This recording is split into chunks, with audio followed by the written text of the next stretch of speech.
Bună dragi urmăritori! Bun venit pe canalul nostru! Te afli la adresa potrivită, unde poți accesa instantaneu cele mai recente știri. Lux, lacrimi și scandal, Ibrahim Cielicol se confruntă cu cea mai întunecată zi în refugiul său secret. Într-o dimineață care promitea să fie la fel de liniștită ca oricare alta în împrejurimile liniștite ale casei sale luxoase, Ibrahim Cielicol s-a trezit confruntat cu o scenă demnă de o telenovelă. În fața intrării maestuoase a casei sale, unde în mod normal se auzeau doar sunetele vântului și ale păsărilor, s-au ridicat voci ferme și priviri tensionate.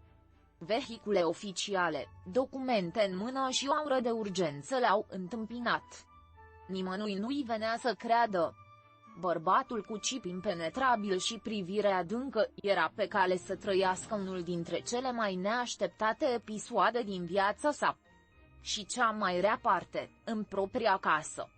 Casa, cea pe care o proiectase, decorase și apărase cu atâta migală ca un sanctuar personal, era executată silit.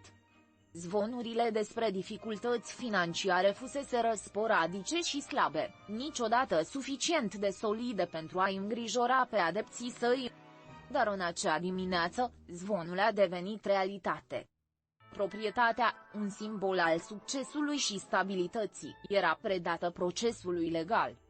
Ibrahim, îmbrăcat casual și vizibil confuz, era mai uman ca niciodată. Scena părea desprinsă dintr-una dintre dramele sale intense de televiziune. Vecinii, obișnuiți cu liniștea elegantă a locului, au privit cu uimire cum soseau oficialii. Nimeni nu îndrăznea să sune la ușă, dar toată lumea se uita prin perdele, martori ai unui moment pe care mulți l-ar prefera să uite. Actorul, cunoscut pentru caracterul său puternic și rezervat, nu făcea tam-tam, nu țipa, nu implora. A stat pur și simplu acolo, cu brațele încrucișate, holbându-se la hârtiile sale. Acea privire care captivase atât de des milioane de oameni pe ecran reflecta acum un amestec de neîncredere, neputință și altceva, mândrie rănită.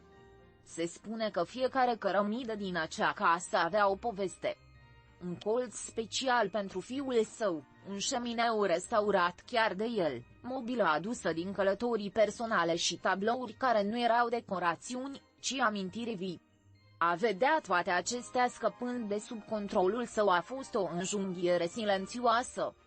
Casa nu era doar o structură, era refugiul său, templul său, simbolul realizării a ceva.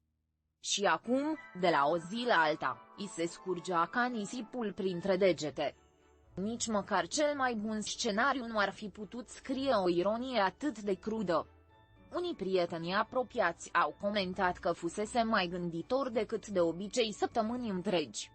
Că ceva îl deranja, că zâmbetul său era mai discret, că evita conversațiile lungi.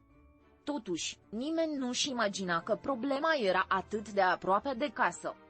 Este puternic, dar acest lucru l-a lovit mai tare decât lasă să se vadă, a mărturisit un prieten apropiat. Și nu e de mirare. Prăbușirea unui castel este dureroasă, dar cu atât mai mult când l-ai construit singur cu mâinile goale. Vestea s-a răspândit rapid, așa cum se întâmplă adesea cu știrile bombă în lumea divertismentului. Mass media a început să caute explicații, conexiuni și vinovați. Dar Ibrahim, fidel formei sale, a ales tăcerea. Nu a existat nicio declarație, nici o negare, nici măcar o singură propoziție pe rețelele de socializare. Doar o absență răsunătoare, la fel de puternică ca o mărturisire. Era clar că digera situația și că a vorbi deschis ar fi ultima sa soluție. Pentru că uneori, când demnitatea sângerează, tăcerea este singurul scut. Unii fani au venit la fața locului la auzul veștii, ca și cum ar fi vrut să-l îmbrățișeze de la distanță, să-i transmită putere, să-i amintească că nu este singur.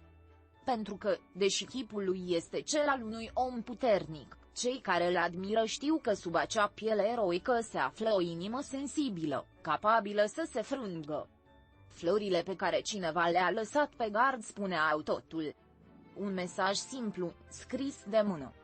Zidurile cad, dar tu rămâi în picioare. Și în acel gest, poate, a fost mai multă consolare decât în orice cuvinte.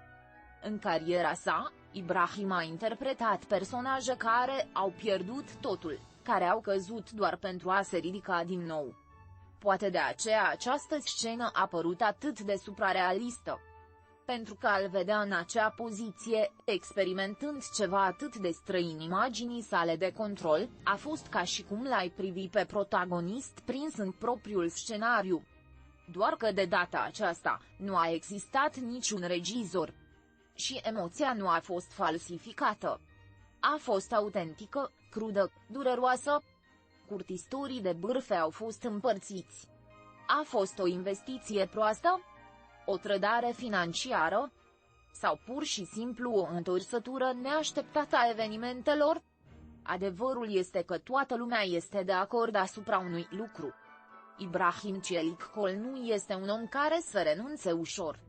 Deși lovitura a fost severă, nimeni nu se îndoiește că îl vom vedea în curând reconstruindu-se, poate dintr-un alt colț, poate cu mai puține ziduri, dar cu aceeași determinare.